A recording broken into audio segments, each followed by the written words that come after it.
الحمد للہ وحدہ لا شریک لہ والصلاة والسلام علی النبی الاکرم وعلی آلہ واصحابہ اجمعین اما بعد۔ نبی کریم صلی اللہ علیہ وسلم نے ایک مرتبہ اپنے چچا حضرت عباس بن عبد المطلب رضی اللہ عنہ سے فرمایا، اے عباس، اے میرے چچا، میں تمہیں ایک عطیہ کروں، ایک بخشش کروں، ایک چیز بتاؤں، تمہیں 10 چیزوں کا مالک بناؤں؟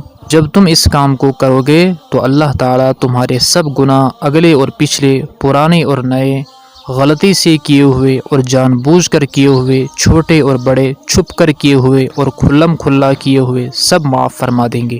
وہ کام یہ ہے کہ 4 رکعت نفل صلاۃ التسبیح کی نیت باندھ کر پڑھو، اور ہر رکعت میں جب سورہ فاتحہ اور سورت پڑھ لو تو رکوع سے پہلے سبحان اللہ والحمد للہ ولا الہ الا اللہ واللہ اکبر 15 مرتبہ پڑھو۔ پھر جب رکوع کرو تو 10 مرتبہ اس میں بھی پڑھو۔ پھر جب رکوع سے کھڑے ہو تو 10 مرتبہ پڑھو۔ پھر سجدہ کرو تو 10 مرتبہ اس میں بھی پڑھو۔ پھر سجدے سے اٹھ کر بیٹھو تو 10 مرتبہ پڑھو۔ پھر جب دوسرے سجدے میں جاؤ تو 10 مرتبہ اس میں پڑھو۔ پھر جب دوسرے سجدے سے اٹھو تو دوسری رکعت میں کھڑے ہونے سے پہلے بیٹھ کر 10 مرتبہ پڑھو۔ ان سب کی مقدار 75 ہوئی۔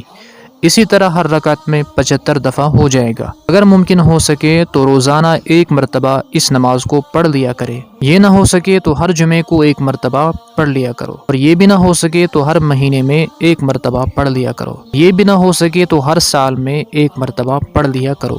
یہ بھی نہ ہو سکے تو عمر بھر میں 1 مرتبہ تو پڑھ ہی لو۔ یاد رہے، صلاۃ التسبیح کے حضرات اہل علم اور فقہا نے حدیث کی روشنی میں 2 طریقے بیان فرمائے۔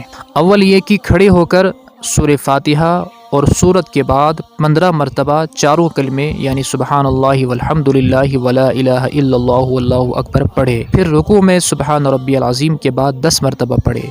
پھر رکوع سے کھڑے ہو کر سمیع اللہ لمن حمدہ ربنا لک الحمد کے بعد 10 مرتبہ پڑھے۔ پھر دونوں سجدوں میں سبحان ربی الاعلیٰ کے بعد 10 مرتبہ پڑھے، اور دونوں سجدوں کے درمیان بیٹھے بیٹھے 10 مرتبہ پڑھے، اور جب دوسرے سجدے سے اٹھے تو اللہ اکبر کہتا ہوا اٹھے اور بجائے کھڑے ہونے کے بیٹھ جائے، اور 10 مرتبہ پڑھ کر بغیر اللہ اکبر کے کہنے کے کھڑا ہو جائے، اور 2 رکعت کے بعد اسی طرح چوتھی رکعت کے بعد پہلے ان کلموں کو 10 مرتبہ پڑھے، پھر التحیات پڑھے۔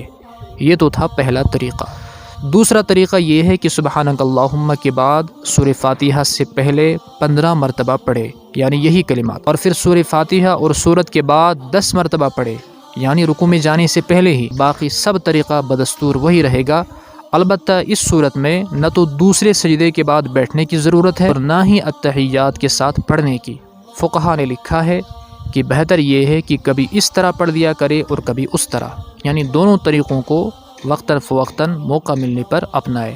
اللہ ہمیں عمل کی توفیق عطا فرمائے۔ السلام علیکم ورحمۃ اللہ۔